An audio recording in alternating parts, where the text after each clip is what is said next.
It is an honor to be standing here before you, my colleagues, friends, and our distinguished guests. I'm privileged to be taking part in this time-honored tradition in this chamber to nominate our next president and my friend, Senator Joe Negron. When you think of Joe Negron, what comes to mind? Is it his great taste in gourmet meals? You know he'll take Chick-fil-A over Shula's any day. And he thinks that those Pepperidge Farm cakes, you know, the ones that you find like in your grocer's freezer, that those are a delicacy. I didn't even know they made those. Is it his ability to find a Chris Rock or a Seinfeld quote for any occasion? Or maybe it's his tournament-winning ping pong skills. How many of us knew that you could break a sweat playing ping pong? Yes, all those things are true about Joe, but there's so much more that comes to mind when I think about our colleague and our next leader, Joe Negron. Let me share some of the many reasons why I have supported Joe and why today I am nominating him to be our next Senate president.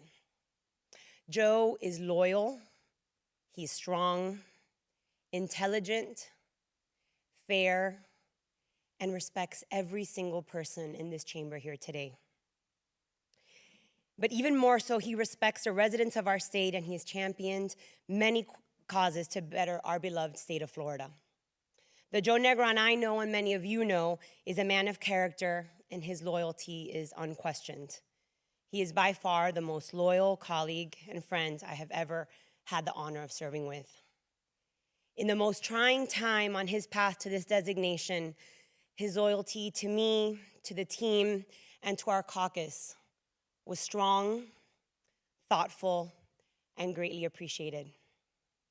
It was one more example of a loyal friend with a mutual respect that started years ago.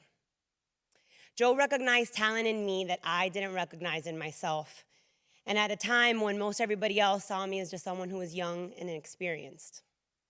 My first year in the House, Joe Negron was the appropriations chair, a pretty impressive role to any freshman. When it came time to request to be on the budget conference, I put my name in for consideration, not really expecting much as a freshman. So I was surprised when I was selected, but I was even more surprised when Chairman Negron approached me and said that he had recommended to me. He had recommended to Speaker Bentz that I serve on the committee. I mean, I had barely spoken 10 words to him since being elected.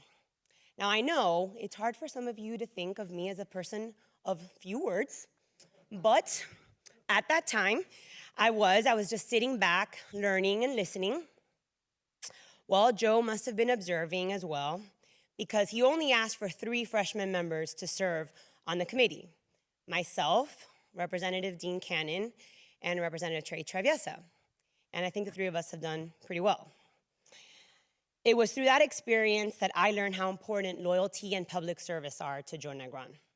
His confidence in me helped me become the senator that I am today, but I didn't know that at the time. Joe knew it, and his trust in me is why I am fiercely loyal to him.